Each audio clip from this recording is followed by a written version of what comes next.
Ladies and gentlemen, please take note that the following podcast may contain some explicit language which may offend you. If this is the case, please feel free to fuck off right now. Welcome to Beyond the Political Spin, your weekly dose of politics, economics, common sense, and things that matter. No lefties, no political correctness, no agenda, no bullshit, and absolutely no political spin. Here's your last line of defence for common sense. Adrian Aiello, Vince Lochisano, and Richard Stockman. Vince. That's 5 times you just said my name there, Adrian. Adrian. How are you, mate? What a fucking week it has been. I wouldn't quite describe it like that, although quite a lot of the news has had to do with that very activity, especially in New South Wales. There has been a lot of, yes. But we are in for a very, packed program today. I'm not quite sure how we're going to keep this to anywhere near an hour, but we'll do our best. Well, there's so much to get through. How are you anyway? I'm fine. How's everyone out there? I hope you're all coping well, especially my fellow Melburnians who are still under lockdown under this totalitarian dictatorship. And for those of you in country Victoria, at least you're enjoying some more freedoms. Well, a little bit of normality, I suppose. It's coming to light a little bit. And for those of you who are in other states, which maybe life has gone back to somewhere near normal, but are still tolerating things like border closures, and especially I feel for the business people that operate businesses that rely on interstate travel. Well, I sympathise with you too, especially in WA, Queensland, Tasmania. South Australia has largely relaxed a lot of their restrictions. So it feels like a country divided, made up of 8 states and territories which have become countries in their own right. I'll tell you what, I have never been so ropeable than I have been in this past week. Okay. Why is that? Mate, for months now, it's been 7 months we've been in lockdown. People like you and I have been crying out for months to support the people that have suffered. Yep. And all we did was get shut down and criticised for doing so. It's been 7 months. Victoria especially has endured some of the most extensive suffering in comparison to anywhere around the world. Yeah. And it is only now that these fucking Muppets get to social media and want to be let out. They're crying to be let out. Even the most loyal of Labor people have all of a sudden realised that this is getting ridiculous. If you have supported this government, if you've advocated for lockdowns, because many of you have, and you know someone that has suffered or is suffering, you know a business that's gone under, your favourite coffee shop that will never fucking open their doors again, a family who lost their home because they owned that business, I'll tell you what, you are so fucking guilty because you had the opportunity to stand up and support what was right and you chose to back down. It is piss week and I'm fucking sick of it, okay? There is so much suffering going on here and I'm one of them. And now, what, because you want to go to the fucking beach? You want to have a lovely day in the sun that all of a sudden it matters to you? It is fucking pathetic, Vince. Shame on you and shame on all of you who stood up for this bullshit, for these draconian lockdowns, these draconian measures that we've had to face. Shame on all of you. Well, I'll give you my theory on why, in my view, a lot of these people did this and felt like that and were quite happy to be under lockdown or quite happy to allow Andrews and his ministers to get away with all this. And that is because it didn't directly affect their pocket. A lot of them are either employed in government or they're employed in the public service or they're employed in some sort of industry which hasn't been affected by the COVID virus.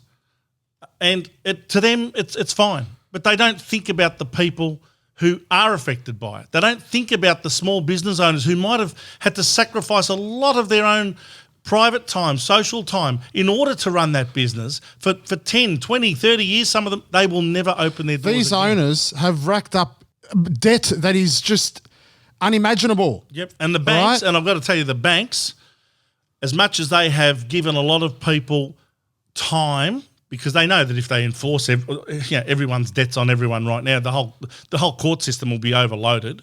They have given people more time, but they haven't relaxed the charges. The interest is still accumulating, and it's accumulating on a larger debt than what. Well, they're certainly not going to waive your fucking home loan, are they? No. Like if Okay. you've got a credit card, for example, and you haven't been able to pay it down or pay the usual monthly payment that you're meant to, all of a sudden it's racking up. And the interest on that at 20-odd% on most credit cards is really starting to take hold. And a lot of these people are just going to struggle to ever pay it back within the next, 5 years in some Vince, cases. one of my clients has financed a $200,000 loan Yep. because he's got a heart of fucking gold, and he did that to keep his employees in a job. Okay? Yeah. That's the type of person he is. Yep. These are the type of people that run businesses that keep you in a fucking job. And the worst of all is many of these people that I know, that I speak of, work for small business. Yeah. Yep. Okay? You bite the hand that feeds you. Think about it.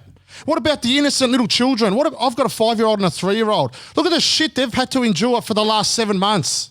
Yes. Okay? Their life flipped upside down. No community sport, no school, no kindergarten, no friends. Yep. Okay? Little innocent brains having to go to the shops and we're seeing, all these people, everybody in masks. Imagine how scary that is for children. And I tell you, if you are a parent, you should be doing better than that. If you advocated for this bloody crap, you should be doing better than that, and you need to represent your fucking children. Yep. I'm sick of it, Vince. Well, most children have not even been to their classrooms for more than a handful of weeks this year. I mean, I've got 2 children that are in years 9 and 10. They still have not been back to school, and they still won't get back for another couple of weeks, even though all of primary school kids, so my 10-year-old's back and my year 7 son is back to school, but my years 9 and 10 are not. So why they can rationalise, some kids are okay to go back and others still have to wait, I just don't know. It's got nothing to do with health. It's got nothing to do with It's all to do with the hardly any of teachers' this has unions had anything to what do they with health. The teachers' unions are obviously dictating all of this. So, again, I just can't understand how they can rationalise these sorts of policies. It's got nothing to do with the health side of things. In fact, if they really thought about people's health and mental health, they would have gotten everyone back weeks ago. Yep. But I've been saying for a long time that this is a deliberate, and I accentuate the word deliberate ploy on this government's behalf to destroy small and medium-sized businesses and to bring the average person down to a level where they are literally on their knees and are reliant on the government. And this all feeds in to something called socialism. And that's what we've got. Yep. We've got a dictator of a premier who was part of the socialist left faction of the Labor Party, and between him and his union masters who put him in that position of premier, or at least the leader of the Labor Party at the time, he has to serve them and they will then serve him. It's all of that, you scratch our back and we'll scratch yours, Danny boy. Yep. And all of a sudden, everything that has happened in Victoria, if you look at it through that lens of doing what serves the unions best, everything starts to make sense. Everything. Yep. And for those that want to disregard this whole agenda of socialism, have a look way back, the Soviet Union. Yep. That was a socialist government. Yep. Okay? Now, if you don't know what that meant, do some research and go have a look what that meant. Communist government. Driven by a socialist agenda. Even further left. Yep. So have a look back. That's right. Right? And now we're hearing things like, the rules. I'm sick Everyone's and tired got to of it. abide by the rules. Daniel Andrews and his beloved rules. Let's talk about this, actually. Let's have a listen to this before we comment on it. Okay. Given we've been between 10 and 15 cases for more than 3 weeks now, is there a chance we will never get to 5? We will never get to the targets that we'd set to move to the next step, that we might just have to live between 10 and 15 cases a day? Who knows? No one's been to this point with a second wave anywhere in the world. We are treading new ground. So I won't say in absolute terms what the possibilities are. We can't discount that it might be extraordinarily difficult to drive down to zero, but I think it's possible. This is our Chief Health Officer. Yeah, has absolutely no idea what he's doing. It's dreamy eyes. It's dreamy eyes. Brett Sutton, the new sex symbol of the socialist left, and what he has admitted to there is that this so-called roadmap that him and the Premier came up with, clearly never to flatten the curve. Well, is they don't have any idea what's going to happen. It's all being made up as they go along. And the one thing that came out in that little quote there, which some people may have noticed, but I'll remind you of what he said, to bring the numbers down to zero. That let the cat out of the bag as far as I was concerned. This is not a suppression strategy, as Daniel Andrews still maintains today that it is. It was an eradication strategy. And the health minister, former health minister, who got thrown under a bus by Daniel Andrews, Jenny Mikakos, let the cat out of the bag herself when she tweeted only a couple of days after she got sacked, or after she resigned, I should say, "Good on you, Victoria. We're well on our way to," quote, "eradication."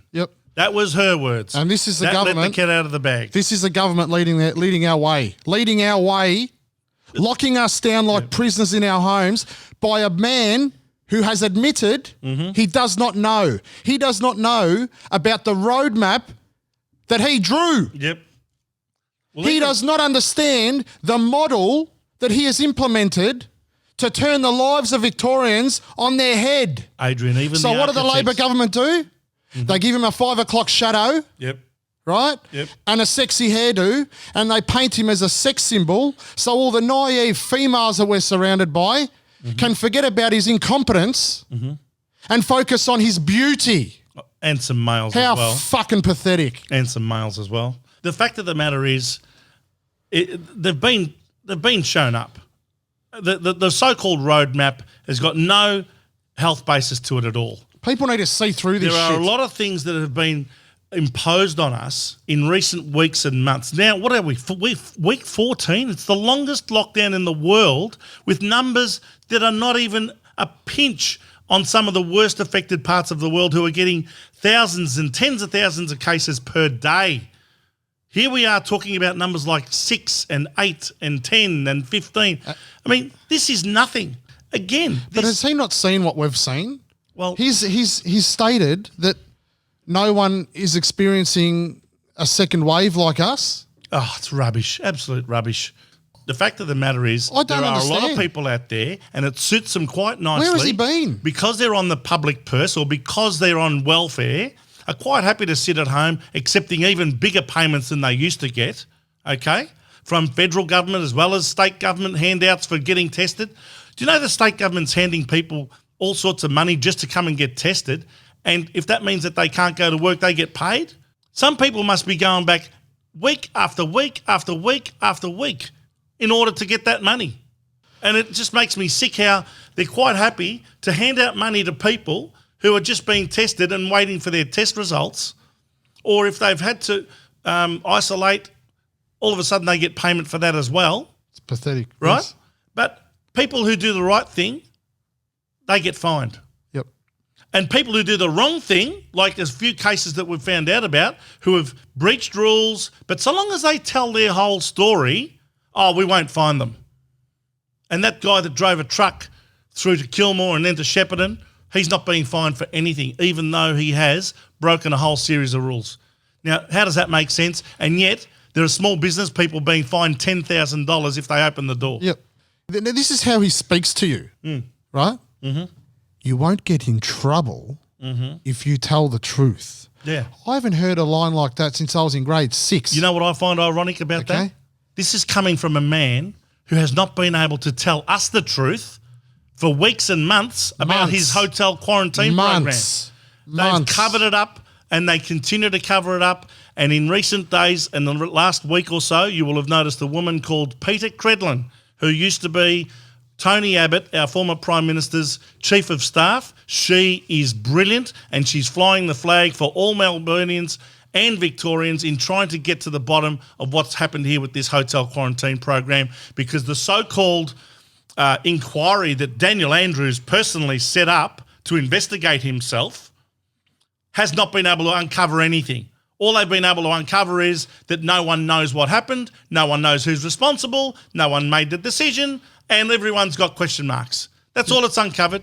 But she, within two or three press conferences, has really put the microscope on. She's already got a scalp. The Secretary of Department of the Premier and Cabinet, Chris Eccles, is on over $500,000 a year, almost the same as the Prime Minister, I'm led to believe. Good night, Irene. And he's had to go because he got found out that he, in fact, was the one who made the phone call to the police commissioner that day to relay the decision. And he maintains very strongly that it wasn't his decision. Even when he resigned, he said, I stand by my evidence that I did not make that decision. So in other words, he relayed the message to the police commissioner. Don't worry, you won't be required because we're using private security. Now, who told Chris Eccles that that decision had been made? Now, he was only with Daniel Andrews in a national cabinet meeting at the time. Yep.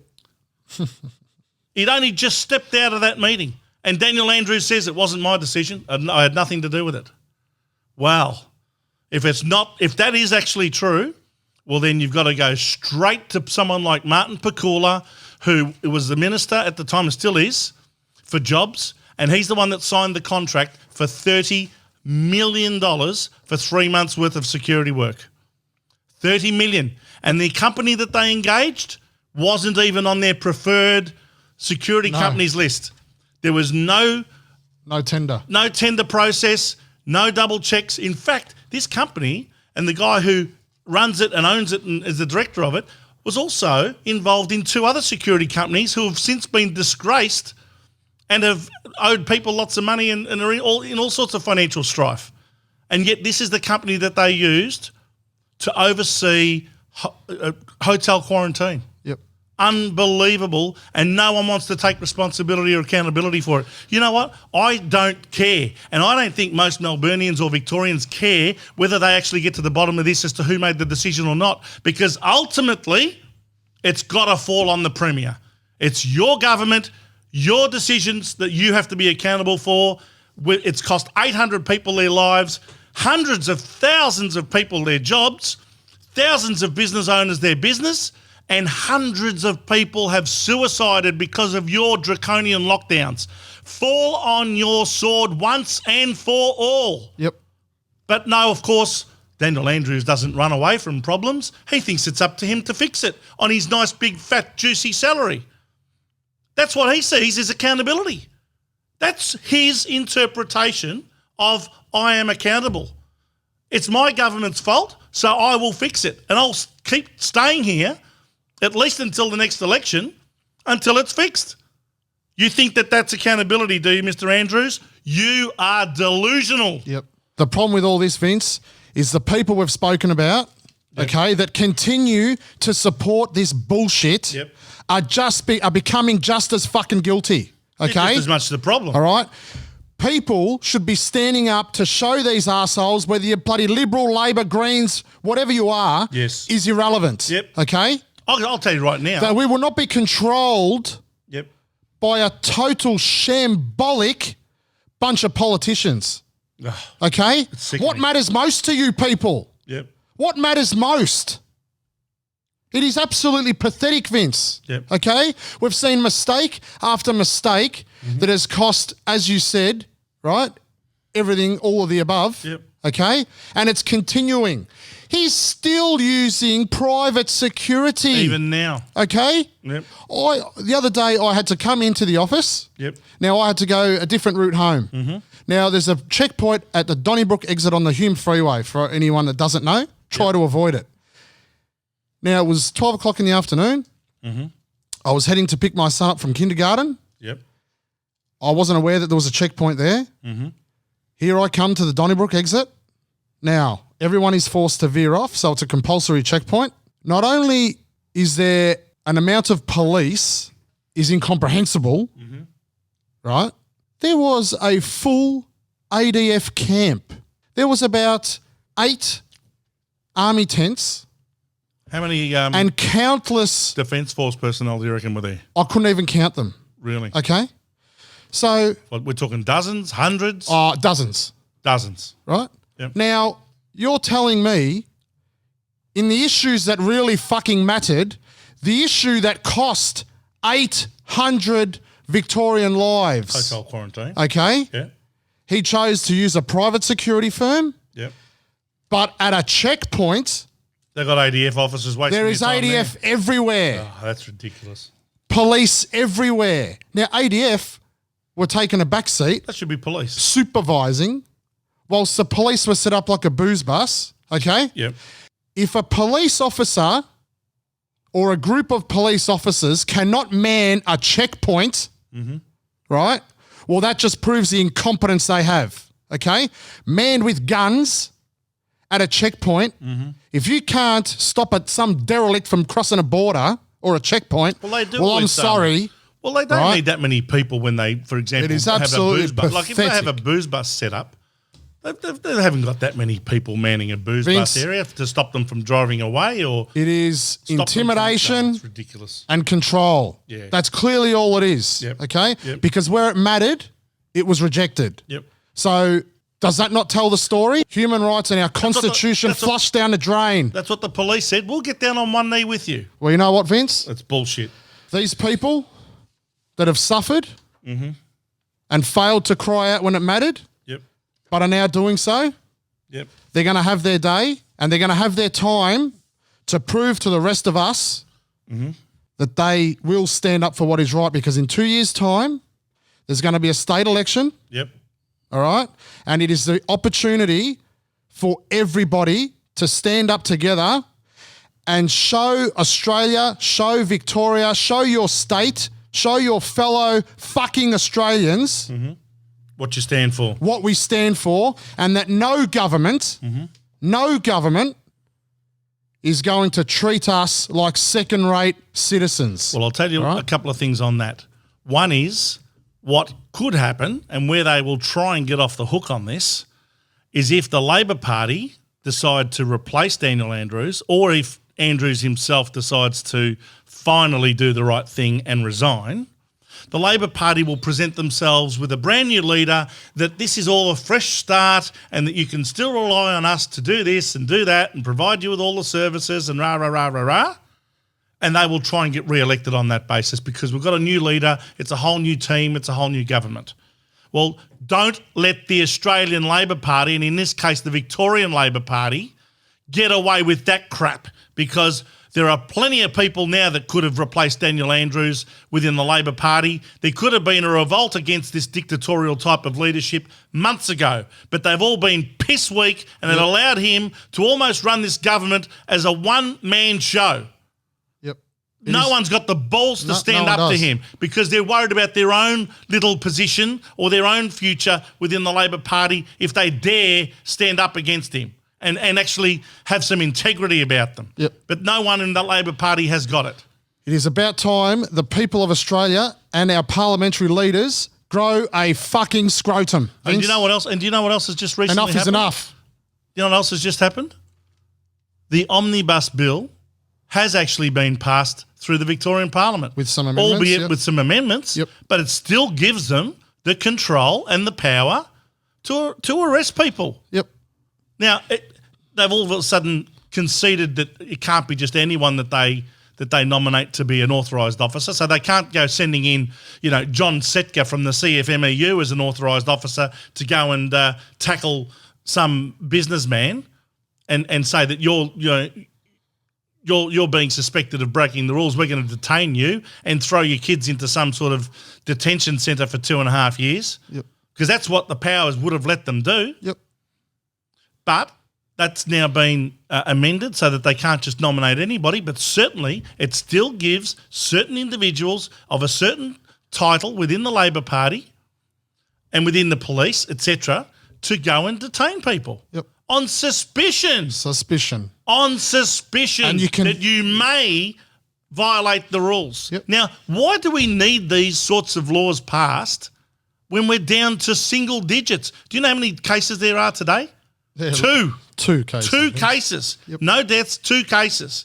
Now, do we really need these sorts of laws in place? No report on the severity Now, either. this is what you get when you give a dictator like Andrews another 6 months of state of emergency. He's going to make full use of it, and he's going to keep us locked down, and he's going to keep us under all these draconian rules.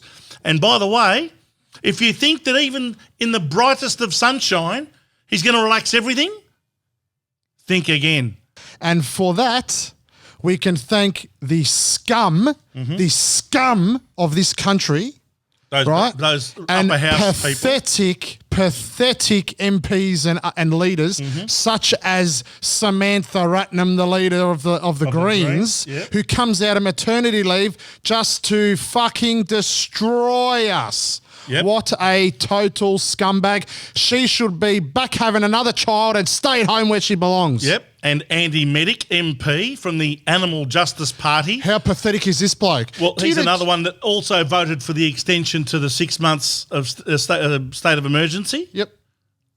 Catherine Cumming, who didn't vote last time to extend the state of emergency, has voted with the government on this occasion. She calls herself independent. Yeah. And also Rod Barton, who's part of a party called Transport Matters. He's voted with the government. And Clifford Hayes, Sustainable Australia is the name of his organisation. And these 5 people, Samantha Ratnam from the Greens, Andy Medic from the Animal Justice Party, Catherine Cumming, who's an independent, allegedly, Rod Barton, Transport Matters, and Clifford Hayes from Sustainable Australia. These are the 5 people who sided with the government and voted to keep the 5 kilometre rule in place to restrict our movement even more. We had an opportunity. So for those who don't know, we just had an opportunity to gain some freedom back. Yep. And it was denied by all of those people you just mentioned, Vince. Plus, don't forget the 16 Labor Party people who voted that way too. Because there's also the 16 Labor ones that have to get it up to that number of 19. In the end, they got 21. 21. Just to get people to understand the type of wacko that someone like Andy Medic is, right? Did you know about his bat situation? What he wanted to do for the bats in the trees? Did you know about that? Air conditioning in the trees for the bats. Yeah. Well, that just goes to show you how batshit crazy that bastard is. And he should not be representing people in the Victorian Parliament. But clearly, Victorians of some demented nature are voting in morons like this. Okay? Get with it, Victorians, and stop voting in these so-called independents. Fucking They unbelievable, disguise Vince. themselves as independents, and they're all aligned with the left wing. You can bet your life on it that if you do not vote for the Liberal or National Party, that there's a 19 out of 20 chance that all the other independents are aligned in some way, shape or form with the Labor Party, or if they had to give their preference, they would prefer Labor over Liberal or National. Such a So gutful just I've had. stop voting in these independent wackos. What? I don't even have words. Anyway. The most pathetic thing I've ever seen. Well, actually, no. There was another pathetic thing that happened during the week, okay, that was somewhat a celebration. A celebration. 100 days. Oh, yes, of course. The 100 consecutive press conferences that Daniel Andrews has turned up to. I've got three words to say about that. Big fucking deal. What a disgrace. He's the leader of a state. Okay, well, sorry, not just him. His party are the leaders of a state suffering. Yep. Suffering like we will never, ever suffer again in our lives. And you call that a celebration? Yep. Fuck this. Well, you know what? I've had enough, You know mate. what? I'm That sick of just it. goes to show you. Now, anyone What a listening to this, disgrace. I want you to think about it in these terms. What a That disgrace. just goes to prove what the focus of the Labor Party is all about. It's all about the spin. It's all about how they can manipulate the 6 o'clock news. It's all about how they can try and paint a positive light on something that is completely dark, okay? As in Daniel Andrews' soul is the darkest soul I know in Victoria, okay? Because how he can go to bed at night and not realise that the restrictions he's imposing on everybody is causing a lot more deaths than what the COVID virus is. What the coronavirus is actually causing in deaths is not a scratch on what it's causing in terms of suicides and other mental health issues for people. And the elderly. And financial issues for people. Elderly, Yeah. the extent mental. They haven't even been able to see their families. But so many are crying. So many of these experts in those fields are crying out because the elderly are suffering. They've got Alzheimer's and conditions like that is advancing so quickly. Yeah. Because they're going stir crazy. But they're also missing their loved ones, and they're going. Yes. They're losing hope. They're getting really down and depressed because they haven't been able to see their kids or grandkids. How dare they celebrate such a stupid milestone? I know how hard it's been for my parents. When people have been denied access to their dying family members. Yep. Okay. Yep. Funerals that they can't attend. The list goes on. We've spoken about this. We don't need to go off it again. But No.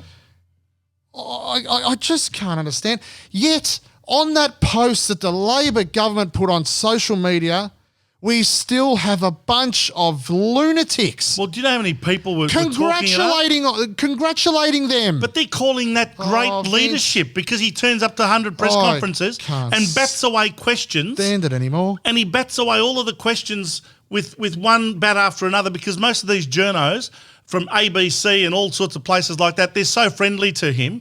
I mean, for 99 of those 100 days, he's had to bat away very few searching questions, right? He's a master at it. He is the master of spin in terms of how to handle the press. How many times have I told you, whoever taught him, mate, needs a medal. Oh, yeah, he is. And for 99 of those days, he got away with it. Yep. Maybe there was only one called Rachel Baxendale, who I think has really done her best under trying circumstances. Yes, I agree. And she's been attacked by the so-called tolerant left, Yep. and all of the feminists are as quiet as church mice Yep. when it comes to the way she's being treated by people. But 99 days he gets away with it. Along comes Peter Credlin. Yes. She's been attacked 100 times more by the lefties. Yep. And now Samantha Armitage on Sunrise has, in pure sympathy for Victorians, come out and said, oh, look, you know, we're supporting you from up here. We don't know what else we can say other than hang in there. You know, hopefully there's an end to all of this, you know, all of these draconian rules that you're putting up with there. And she gets attacked now. Yep. Keep your nose out of it, they say. Yep. You know, we're under a pandemic down here. A lot of people are still talking like we're in the middle of suffering. There is not one person in ICU. There's only 20 people in hospital in the entire country with this thing. And yet we're closing down businesses. But not only are we still locked down, we've got a government. The borders are all closed. Not only are we still locked down, we've got a government seeking more power. I know. More power. Yeah, and they just got it. In the fourth quarter, as he says. And they just got it. Well, in the fourth quarter, it's almost the time-on period of the fourth quarter. And now they want to impose more rules to go and lock up people. I'll tell you what, and just on Peter Credlin, okay? God bless because her. you know where I stand, right? On amongst all the incompetent men that are in politics, there has also been an excessive amount of female politicians sitting in roles that they do not deserve to be serving in, okay? Now, you mean all of those ones that have made up the quota that has to be made up by females? I'll tell you. Is that what you're talking about? Absolutely. Yeah. Okay? And it how ridiculous that people are chosen makes my blood boil. Based on their sex or their colour, because that's another thing that Daniel Andrews did recently with the resignation of Jenny Mikakos. He stated publicly, I would like to see an Aboriginal person or an Indigenous person take up that vacancy. Now, why should it have anything to do with someone's ethnicity? Yep. It is Why should equal it have anything opportunity to do with for the women. colour of their skin? Equal opportunity for women gone mad, mate. I'm telling you now. Absolute Okay? bullshit. They are everywhere. Queensland government, the New South Wales government, okay, the Victoria, every single government these days, this quota that they've put on Parliament is a disgrace. They are incompetent, okay? And it is not based on gender that I say that. It is based on the fact that they are put there because of their gender. Now, for all the women out there, I'll tell you one thing. Take a leaf out of the book of Peter Credlin, okay? Yep. She is a woman with genital fortitude, and she does not shy away from anything. She is in the position she is in as a lead journalist, Yep. okay, as a TV host Yep. And radio. and radio, and whatever other position she has held in the past because of the merit. Absolutely. Okay? Yep. She has earned that position, and that is why she is there, and she will take any man to the ring. Well, okay? she said and she I will am not all let for this that. go. I have no issue that women are getting the opportunities that they did not before, but it must be based on merit. I am sick and tired of seeing women put in position when they are not deserving of that position itself. It boils my blood, Vince. Yep. Well, All right, and I'm not scared to say it. And if there's any feminists listening that don't want to hear it, tune out. I'm sick of it. yeah. Well, you cannot deny that Peter Credlin is where she is because of what she's achieved off her own back, and what she's done in life and what she's accomplished in her life has been amazing. And I take my hat off to her for copying the personal abuse that she's copying for the sake of all of us, because she's getting a lot of plaudits from sensible people who applaud her for having the courage to stand up to the Premier, not let him bully her out of the question that she wants to ask, not try and take the answer and divert it off to some other thing. She knows exactly what he's all about, and she does not stop pursuing the questions that she wants answers to. So she is in there fighting for all of us, including those morons that want to attack her. Yep. Because we're all going to benefit if she gets the answers to the questions that we really need answered. Yep. Absolutely. And Vince. by the way, just at the end of last year, the Andrews Labor government introduced laws into Victoria that allow them and allow, I guess, the police to charge corporate executives and corporate directors for negligence, okay? Industrial manslaughter laws, they're called. Yep, they're his laws. That can put people behind bars if they are directors of a company that are employing people who die on the job because of what they see is negligence on the company's behalf in providing a safe workplace, and that causes their death. Now, why wouldn't the Andrews government, including him and all of his ministers, be subject to the same laws if it is determined that their negligence has caused the deaths of over 800 Victorians as a result of the virus and as a result of the failed hotel quarantine program? Now, you tell me one good reason, anybody, why they should not be subjected to their own bloody laws. Yep, why should it apply to directors of a corporation, but it shouldn't apply to politicians and ministers of a government who have been negligent, that have caused deaths? Tell me one good reason why. Well, they very well should, Vince, They'll be doing everything they can to change the to law. change it all around, or to make them exempt, give themselves indemnity against such laws. Absolutely, That's they how will. pathetic and hypocritical that these mongrels are, and the double standards that they live by. Yep. One other thing, Vince, I just want to say a message to our Prime Minister. Yes. Where are you? Well, I think personally, He has had ample opportunity. Yep. Well, to me, I'm looking at the whole situation, and to me, it is a deliberate strategy on his behalf to continue to look like he's trying to be, Correct. I get that. a bipartisan And with every state treasurer, state premier and territory chief minister. he's playing the vote at the moment, Vince, right? and I don't like it. But it's Josh Frydenberg, the treasurer and Victorian MP, who's been going in for the kill against the Andrews government, because it's his words that have been attacking Andrews and his government, not Scott Morrison's. But we Well, he want represents us, Vince. We want to hear from the Prime Okay? Minister. I want it to comes hear a from time- Scott Morrison. Well, it comes a time when you've got to say enough is enough, Yep. right? And I think what will happen is this Sunday is apparently a day where there's going to be more restrictions eased. Let's see what they. Now, I don't in think my it'll have view, anything to do with business, I Vince. stand corrected, but I can smell it like I've smelt it every single time, and I've never been wrong yet, that whatever easing happens, okay, I predicted this back in September, and it came true again, that he was not going to allow small and medium-sized businesses to open. Everything he does this Sunday, in my opinion, will be all about personal freedoms, individual freedoms, Seeing family. freedom to gather, to see friends and families and all of that. Whatever satisfies his voters. But there won't be a bloody business open that you can have a cup of coffee at. Yep. Okay? You can go and grab some takeaway coffees and that'll be it. You won't be able to sit down anywhere. You won't be able to gather at a restaurant or a cafe. Nothing will be open until November. When it comes to opening your business, Well, they don't vote for him, Vince, do they?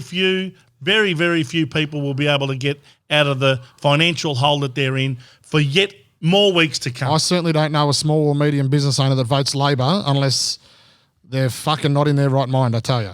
So this is where they satisfy their voters, Vince. Well, the voters that vote for them, most of them, again... I tell you, they've got an opportunity in 2 years' time. Well... They've got an opportunity in 2 years' time. Anyone who defends this guy is clearly not affected. If they are re-elected in 2 years' time, the Victorians that are left behind from those who disappear from this state, you can sit here and you can suffer, okay? Well, Adrian, now, I have given Scott Morrison the benefit of the doubt. We've had discussions many times, right? And I know you were pretty vicious at times where you thought he should stick the tooth and nail in. I do, and I still do. I gave him the benefit of the doubt because as much as we don't like, the game of politics, there is a game to some extent, okay? To do greater good, you need to win the votes, and that's the bottom line. Now, he needed to save his face a little bit, okay? And he did that early on, and I agreed with it. He let Dan Andrews dig a hole. But when it puts the lives of Victorians, of your people at risk, because we are his people. Yeah. He needs to come out more. He needs to stand up for us and show us that he's got our back. Because at the moment, Vince, I feel fucking very let down, mate. Yeah. Look, I don't disagree with that, and I think it has come to that point and it now. shouldn't be up to the Treasurer, okay, or the federal MPs to do his dirty work. I agree with you. He you. needs to show us that he's got our back. I agree. The one thing I do want to make clear to everyone, and this might not be something that most people are aware of, is that the Australian Constitution, and a lot of this pandemic has highlighted the deficiencies of the Constitution. Yeah. The Australian it has served us Constitution well for so long. basically gives the states most of the rights to do things in this country. States have a whole range of rights. The Commonwealth government is very much set up to do things that are in the overall good for everyone around the country. But when it comes to transport, it's really states that have the opportunity to do what they want to do in their states with transport. When it comes to health, those public hospitals are under state direction. Education, schools, etc. So much of our society is actually governed by state governments. And the federal government, in this case, doesn't have the power to say, you will not close your border or you will not lock down your population. It's still under state jurisdiction. Now, I'm not sure if most Australians it's good that you are aware raise that of because I this. think I've seen too And a that's lot. where Morrison may have sat back because of the fact that he hasn't got and I'm not arguing that because I understand the Constitution, and it's good that you raise that because I think seeing a lot of the social media posts, I think a lot of people don't get that part of it. And that's why they're attacking Morrison. Morrison cannot go in and legally, right?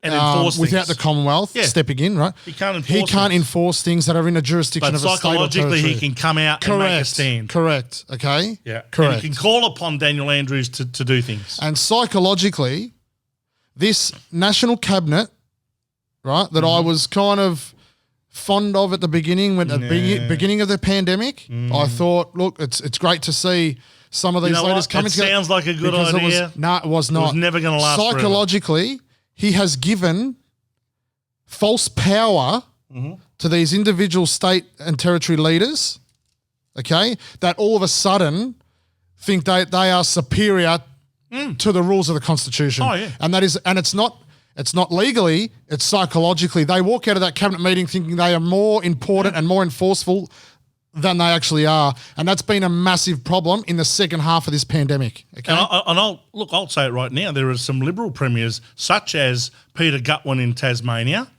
who's been just as guilty as a Mark McGowan in WA, who's a Labor premier. The Premier of South Australia, Stephen Marshall, who's a Liberal premier. Yes. Now, I think he's handled it a lot better than most. He's relaxed his border rules and relaxed a lot of other things a lot quicker than most of the others. Well, as soon as it was safe to do so. Yeah. Yep. and he's done it quite well. Whereas Anastasia Palaszczuk in Queensland, again, this hard border, it's only under extreme pressure have they made some concessions on the Queensland-New South Wales border. Otherwise, they're playing politics with this. There's an election in Queensland going on, and everything she's doing is purely based on the politics of it. Absolutely. And if it's all populist, she'll do it if she thinks she can benefit from it in terms of the election. And again, got nothing to do with health advice. No. A secret border pass was given to the former Jetstar boss, Yep. right? Yep. That was last week. Yep. So she skipped hotel quarantine. Yep. And was allowed to isolate in a luxury Brisbane residence. Oh, of course. Again. Just another one to add to the list. Tom Hanks. Another one to add to the Danny list. Minogue, Okay. the Now, AFL community. Again for Queenslanders. Oh, yeah. Just like you're going to have the opportunity down here in Victoria, Queenslanders are going to have the opportunity in 2 weeks' time. You need to flush them down the toilet where they belong, Vince. Yep, and as a very wise That is TV host unforgivable. called Paul Murray says every night, I'll donate the domestos to get rid of the stain. Flush them down the toilet. Absolutely. Anastasia Palaszczuk is the most undeserving premier. If she gets up at this election in 2 weeks' time, that will be the most undeserving result that I can think of Do you know the background of in the history Anastasia of Palaszczuk? Queensland politics. Her grandfather, a survivor of the Nazi camps. Yep. Okay? Yep. Her pure existence is based on compassion, Vince. Yep. Her entire family's existence is based on compassion. Yep. And it's about time she fucking exercises some compassion for her very own people. Yep. Okay? It is so hypocritical of her own existence that it makes me sick. Well, again, this Queensland government, who's been, anti-mining at the best of times with Adani, it's crippled its tourism industry, which it's relied on so heavily for many, many years. Hospitality, again, thousands and thousands of businesses in Queensland have gone broke. Hundreds of thousands of people have lost their jobs. There is no plan. They hold up this leaflet everywhere they go at the moment. It's not a plan, right? They are expecting by December the unemployment rate to go up to 9%. It's the highest in the country. And they say, but it'll go down to about 8.5% through the middle of next year. Now, that's them putting their own positive spin on it. It's going to go more like 10. Because they'll buy jobs, Vince. They'll buy jobs. Do you know how They'll many add to the jobs they debt, not created just buy last month? jobs. Do you know how many jobs they created last month in the whole of Queensland? 179. How pathetic. So that's the situation. Queensland, you got 2 weeks to go. Flush that mob down the toilet. If you're listening from Queensland, I mean, stand seriously. stand up for yourselves, stand up for yourselves, stand up for what is right. And you're in a very lucky position, I think, rather than if you want to compare it to Victoria, where we've got to wait 2 years for that opportunity. Yeah. You have an opportunity in Right 2 now, weeks' time. Take a stand. Take a stand. Yep, absolutely. Before we cross on to other issues, I want to talk about one that has really, really got me baffled, and that is Gladys Berejiklian, New South Wales Premier. Lovely Gladys Berejiklian. Well, Now, who would have thought? To say I'm disappointed would be an understatement. I think she has been outstanding in leadership through this pandemic.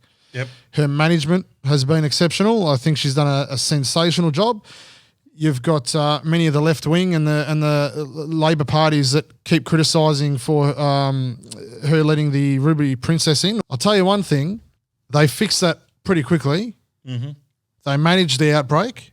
They accepted the federal ADF support. And every outbreak since, they have managed extremely well. They've been on top of Scott everything. Morrison says it's the Her gold standard. contract tracing has been Impeccable. It is the gold standard of Australia. Yep. And it's her leadership that has done that. And I think as a leader, she actually does and is one of few that has had the interests of Australia and of New South Wales at the forefront of her mind. And I applaud her for that. Mm-hmm. But inexcusable, Vince. Mm-hmm. When news came to light about her, well, I wouldn't say involvement, but her association. Secret relationship For 5 years that she kept secret with a corrupt politician, because that's exactly what he is. Which she only put to a complete end when she realised that she was going to get called up to this inquiry from ICAC, Yep. the Independent Commission for She hit it corruption. right up until, and they were still in a involved relationship up until I think 2-3 weeks ago. Yep. The second that came to light should have been her handing in her resignation, Vince, and I think it is. We've come at other politicians pretty hard and leaders pretty There's hard. been lots of good She's politicians not who've had just to resign because of a poor decision. Absolutely. And I think it is time that we as Australian people do not tolerate this bullshit. And as people, we need to make a stand and make these governments know that we will never, ever tolerate a corrupt government ever again. New South Wales, it is their time, okay? It is their party's time to stand up. For Queensland, it is the people's time to stand up. And for Victoria, again, hopefully the party can stand up for now, but I hope in 2 years' time the fucking people will do so. Well, look, in relation to Gladys Berejiklian, there's been no allegations made that she has either A, been the beneficiary of any dodgy deal that this boyfriend of hers or ex-boyfriend of hers, who was a former Liberal MP in Wagga, Darryl Maguire, Yep. that any deal that he had done, no one's alleging that she's benefited by way of a commission or receiving part of a commission or anything like that. The question is whether she was aware of what he was up to, whether she turned a blind eye to what he was up to rather than ending immediately the relationship and reporting what he was up to, because that's what you're meant to do. Yep. The allegations are that she's turned a blind eye to a lot of this stuff, that she must have been aware of some of the shady dealings that he was Well, up to. it seems that she's certainly at least aware of some of the dealings. And that she didn't want to know on the basis of don't compromise me, do whatever you like, even though it's probably illegal, but don't tell me because I don't want to know. Yep. Not good enough. Thinking that was going to be sufficient to get her in the clear if anything ever came out. Now, there's a very high standard set for political leaders, as it should be, and as a premier, she wasn't premier at the time that they got together, but then she became the premier during the course of that relationship. She was a minister. Now, he has obviously tried to leverage his association with his her personal in some gain, way. yes. He's introduced people to her. He's introduced people to other ministers by trying to, leverage this so-called access to them in order to make money. He took part in a shambolic cash for visas scheme. Yep. I mean, this guy is dodgy. He should be thrown in jail. He's a pure criminal. And he's admitted to these things now. So clearly he's going to be serving some sort of jail sentence eventually. Yep. The question for Gladys now is guilty it by sustainable? association, Is it tenable for you to continue in your position as premier if you knew what he was up to and if you decided to turn a blind eye to what he was up to? There's no question you should resign if you were taking part in this or if you derived any benefit from it. Well, then there's no question you've got to go. Yep. Because then you'll also be charged with criminal charges. Yep. But a lot of people are giving her the benefit of the doubt because she's got such a massive track record of achievement and accomplishment and integrity. I mean, even Daniel Andrews, I heard in a press conference yesterday, much to my surprise, really complimented Gladys Berejiklian and said she's been a person of integrity. She's been a fantastic person to work with and to deal with. So people of both political persuasions have complimented her on the way she conducts herself. So I don't think there's any doubt that she works her backside off for the state of New South Wales.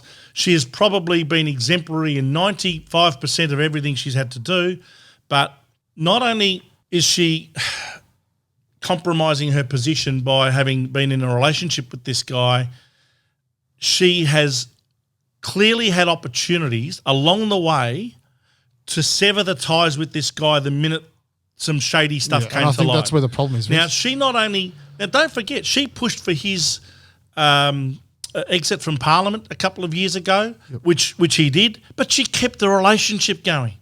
Now, that's a very poor decision right there. Whenever she was in a position where she knew that this guy was up to no good, she should have severed the relationship full stop. Yep.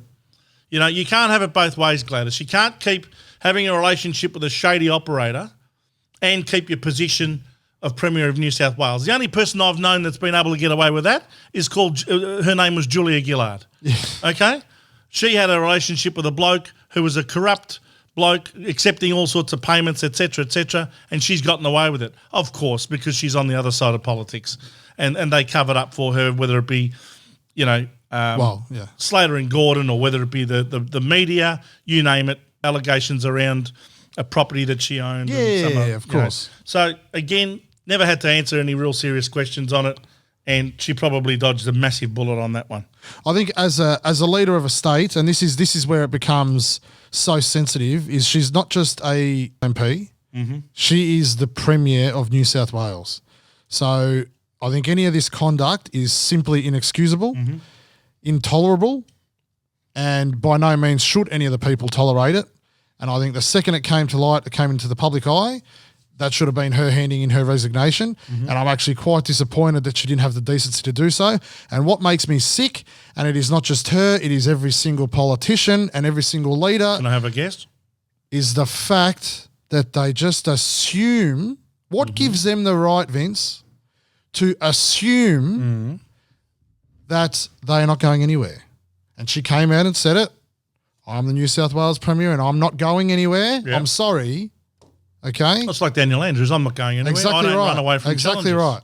It's a question of whether you deserve to maintain Correct. your position, And clearly, not whether you are prepared to stay on and fix the mistakes that you created. It should be automatic that if it's caused by you and your government, that you have the decency to resign. Yep. And there should be constant calls, this should not let up, right? This should not let up. It should be yelling it from the rooftops. Everyone should be saying it. Resign, you bastard. Yep. They take office under oath. Yeah. Okay? We elect them and they take office under oath. Okay, can I ask you another thing? Now, I understand she's not directly implicated by any of these crimes, and we don't know yet, but at the moment that's the way it seems. Well, I'll tell you one thing she hasn't done. But to me, hasn't created the death of anybody by all of this. No, and that's yes, we can compare that to the Victorian situation and all that, but I think the second you start drawing these grey areas or painting these grey areas, well, then you never hold anyone to account. I'm not saying she shouldn't be punished. What I'm saying is if she should lose her job over something that hasn't cost anyone their job or their life, and at best, yeah, but we all know all she's done is cover up for a boyfriend who's done some shady deals. If she's got to lose her job, but where does it stop? Where does it stop? That's my issue. What I'm saying is, if she's got to lose her job over that, well, then the Daniel Andrews one should be an open and shut case. He should have lost his job in April. Yeah. Okay, we all know that, but that doesn't. It's not a time to compare, and it doesn't mean that based on the severity of the conduct between the two states that, she, in comparison to that, she should be, no. Can I ask you your view on one thing she said? Good night, Irene. Which was about, I'm sure women out there can all appreciate, having gotten into a bad relationship or having had a bad boyfriend. Now, what do you think of that playing the sex card there? I was watching the inquiry, Vince. Would this apply if it was a bloke who was the Premier who had a bad girlfriend who was a shady operator? She tried to detract from the questions she was being asked, okay, and the issue that she had at hand there, and was pressing because they were bloody hitting her hard. That she was getting absolutely grilled. I watched it. To me, she lost all my respect the second she turned that whole answer or response into a feminist issue. Yeah. Lost me completely. All had a bad boyfriend. Okay. Not only did she go there, she started to touch on, but these questions you're asking me, now I don't want the women of Australia to think that they should not be able to stand independently and financially independent. So she played the sex card, the feminist card. That was the most pathetic thing I have seen from a female leader, and especially from one that I regarded so highly. Yep. Okay? Another example of pressure. Bullshit spin that we get from these pathetic people, okay? Yep. Disgusting. She could have held up her integrity there, but she had to go down the dirty road, and for that was the second I lost all respect for her, Vince. Well, in my And I view, think it's very sad, actually. I think it's very, very sad for New South Wales and the people of New South Wales because they had a goddamn leader in her, but I don't think she can come back from this at all. Well, look, sometimes if the pressure is kept up for long enough, eventually they crack. Yeah, she's choking already, you can tell. Look, I don't know whether she'll retain her position or not, but the fact of the matter is it's a shame that such poor judgment in the way of a personal relationship can lead to an essentially very capable and competent premier to lose her job because of some poor decisions that she's made in relation to who she sees. Now, but at the same time, I think this is where we as a people we have to uphold standards. Correct, and we need to show that we need to set a precedence here that we aren't just your second-rate citizens here. We're not people that are just going to be manipulated and played with like fools. You are elected there to do a job. Now, the second you slip into dirty, muddy waters, I'm sorry, you do not deserve that position. Okay. Well, does this situation highlight what is essentially wrong in this country? Because if a premier, because of this, is still allowed to retain their job, Daniel Andrews is still allowed to retain his job. If his own party's not prepared to say, we, as your party members, have lost confidence in you because you've done the wrong thing here, they're not prepared to stand up to. If he retains his job, what does that say about Australia and the standards that we uphold for our politicians? And, you know, I'm coming back to also just generally in society, people who do the wrong thing, criminals. How many times do we see people who go to court, they're found guilty, and they're let off with a warning, or they're let off with a good behaviour bond, or they're let off with some community service, or they've given a sentence, and then all of a sudden there's a non-parole period of a lot less than that, and by the time they serve half of that, they're still out. Yeah. What message is this sending to the people who want to do the wrong thing in society? Surely it says to them, hey, go ahead and do whatever you want, because the worst that's going to happen is you're going to get a very mild sentence at best, and you'll probably get away with being out of jail or out of whatever punishment you're in no time. Yep. And it encourages bad behaviour, it encourages poor behaviour, and encourages people who want to do the corrupt thing to do it. Yep. Rather than to be fearful of it. In my opinion, the laws and the punishments should be a deterrent. Let's just say that truck driver, use that example. Let's just say he happens to infect people in Shepparton, and someone from there goes and sees their elderly mother or father and they die. Hasn't his actions, in full knowledge of the rules of Victoria, right? If his actions have ultimately led to someone dying, he should be charged with manslaughter for defying those rules. Yes. But Daniel Andrews doesn't even want to fine him. But the people who are caught having a social gathering in a park or playing golf or going down to the beach get fined left, right and centre by the Victorian police farce. Yep. Right? And that's what they are at the moment. But that goes back to... they're a farce. So what's happened to the all those nightclub bouncers from the hotel quarantine? Well, they weren't infected people. That were shagging everyone. Yeah. That were... You can't tell me that's not negligence that leads to people dying. So what's happened to them? Well, they should have been charged. No criminal offence? They should have been charged. No fines? No. Nothing. What's that about, mate? No, because they've told everyone what they've done. Because they're his union mates? Yeah, of course it is. It's all to do with that. Everything that happens in Victoria and every decision that Daniel Andrews makes, you've got to think about it in this way. Why would he decide that, and how would it benefit the union movement? Yep. Okay? And that answers everything, including not even sending your kids back to school yet. It is the typical socialist movement, mate. Okay. And let's get on to other things. There's an election happening tomorrow. There is an election in Australia. Tomorrow. In Australia, guess where? It's the ACT election tomorrow. It is. And as usual, the ALP is expected to win with Andrew Barr as the leader.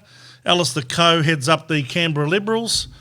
And like most ACT elections, it's won by the left-wing party. Why? Because most of the population is public employed in servants. the public service. Yeah. I mean, that's what they are. Take one drive through the Canberrans, joint. most of them, not all of them, but most of them are employed one way, shape or form by the Australian government. Yep. And inevitably they vote for the party that protects their job, protects their pay and conditions. That's always going and to be the keeps way in employing ACT. more and more and more of them every time they get into office, which is the Labor Party. Until we see massive economic growth there, I don't think we're going to. I'm 52. I cannot remember in my entire lifetime. I think it may have happened. I think the roundabout just got bigger. It may have happened, but it may have happened, but I cannot recall anyone other than Labor being in power in the ACT. No. And also in the federal elections, there are seats within the ACT, and they have always gone to been Labor. Labor. Doesn't matter what burning wreck the rest of Australia might be, Yep. the taxpayer-funded ACT and all of the people that live within it, they just keep their jobs. Yep. They keep getting their pay rises. Nothing to see here.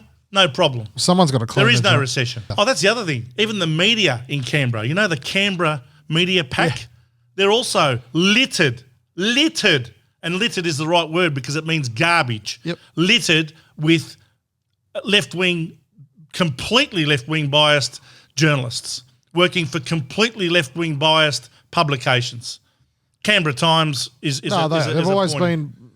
It's infiltrated with public servants. Oh, just pathetic. And I don't think we're ever going to see Talk about any other self-serving. party take control in the ACT. But Talk about self-serving. I think that's why no one gives a shit about the election. Righto. There's another election going on tomorrow, Saturday the 17th of October, and it's not quite in Australia, but it's not far away. It's close enough. The New Zealand election is happening Yes. tomorrow. Well, you've been Jacinda across this one. Ardern, well, she's obviously the current Prime Minister of New Zealand for the Labor Party, and she's up against Jacinta Collins, who's the leader of the Nationals? the National Party there in Which New is, Zealand, which is basically like our Liberal Party here in There's been a shambles here in over there Australia. for quite a while. Well, she's about the fourth leader that the National Party has had for the last two and a half years or so. So it doesn't exactly smack of stability, does it? No, it doesn't. So, look, it's going to be an interesting one. I think for that, she's got it in the bag. Jacinda Ardern should be in trouble, but I don't think she is. I think she's probably going to win. If she doesn't get enough votes to have a majority in her own right, or the Labor Party doesn't have enough to govern in their own right, they will probably get over the line with Greens preferences, as they usually do. Yep. Well, That's I don't think probably what will they've happen. given people enough in terms of the Nationals, but Yeah. I don't think they have given people enough to be satisfied by it to actually win their vote. Well, They've had the crazy four thing leaders. The crazy so thing is quickly. that even at the previous election, the National Party achieved a vastly greater majority Yeah, of they did. seats than the Labor Party. Yeah, I think it was 50. But Winston Peters, who's a controversial figure of another party in New Zealand, decided to put all of their preferences behind the Labor Party and get them over the line. So it became a Labor minority government in New Zealand, and Jacinda Ardern was installed as the Prime Minister. So, look, if you're a betting person and you want to put a bet on it tomorrow, I think Jacinda Ardern will win by a nose.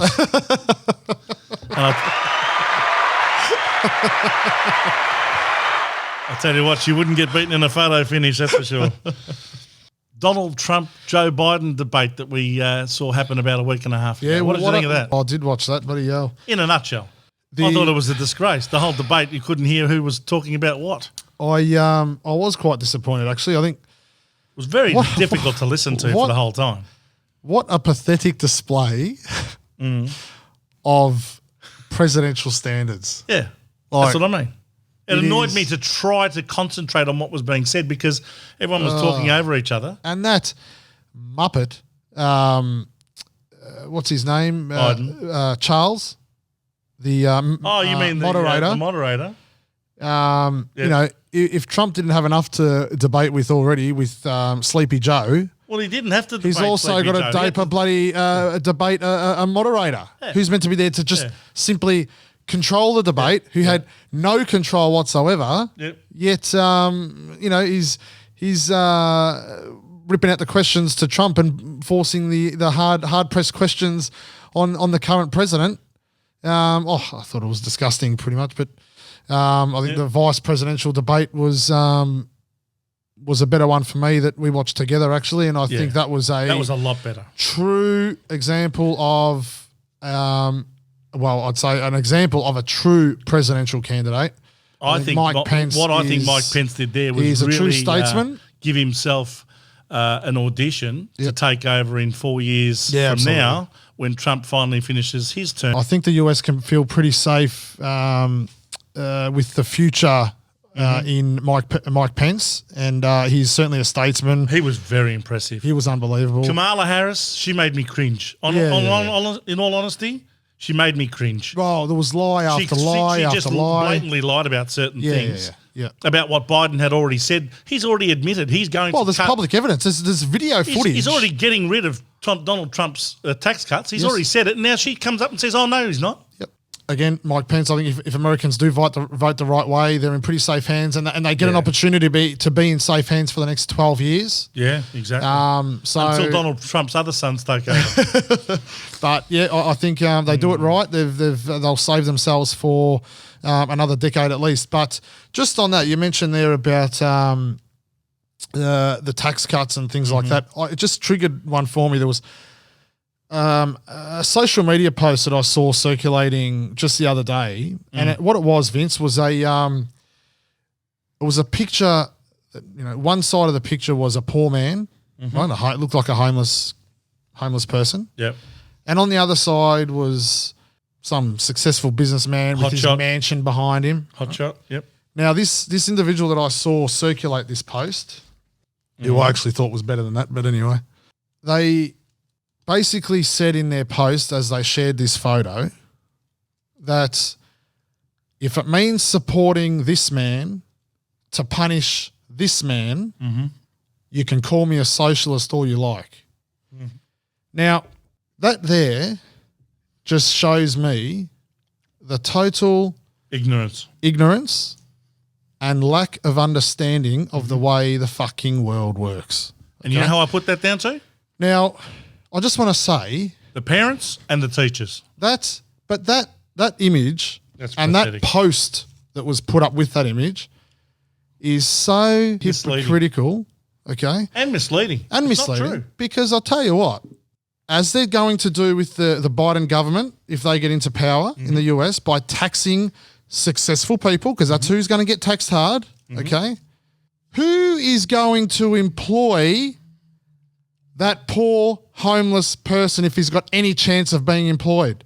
Answer me that. Yep. The bloke on the right with the mansion, okay, and the success, because let's think about all the people he's employed through his career, how many people he has groomed to employ more people as they venture off into their own successful businesses. Yep. Okay? Without them, you have nothing. Well, that is socialism. Yeah, that is what socialism is. It's not equal opportunity. It is not about equal opportunity. That's a mask for socialism. That's what they mask behind. Equal opportunity. There's equal rights for sexes, equal rights for same-sex marriage and for groups. genders and all this thing, right? Yeah. Okay? Which I'm not saying I'm against. I'm not saying I'm against.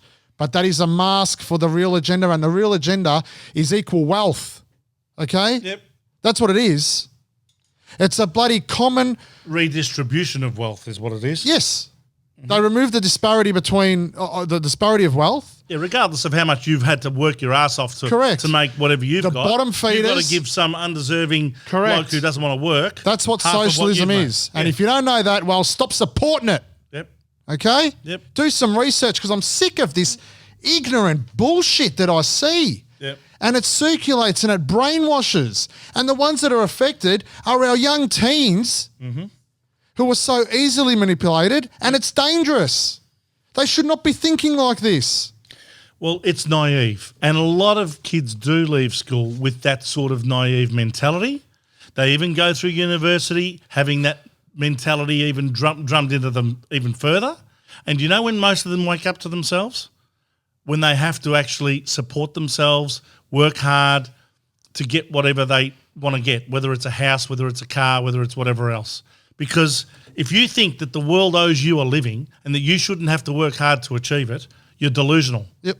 You know, a lot of these people that want to, live off the government, what they're really saying is, I want to live off the taxpayers' money that other hardworking people pay. Are going to give me. Yeah. Now, it doesn't work like that. And wealth can be created. It doesn't have to mean taking money out of your pocket because you're a successful person and giving it to a poor person who's got nothing.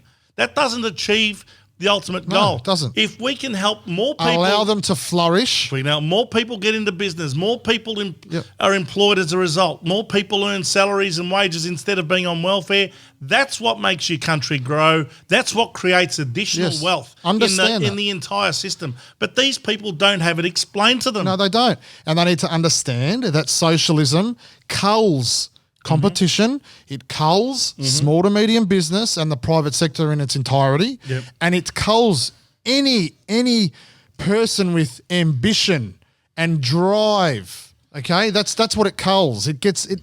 Do you know what anyone who votes for a socialist government ought to do? They ought to Entrepreneurship. They ought to Out the spend window. 12 months of their life in a socialist country.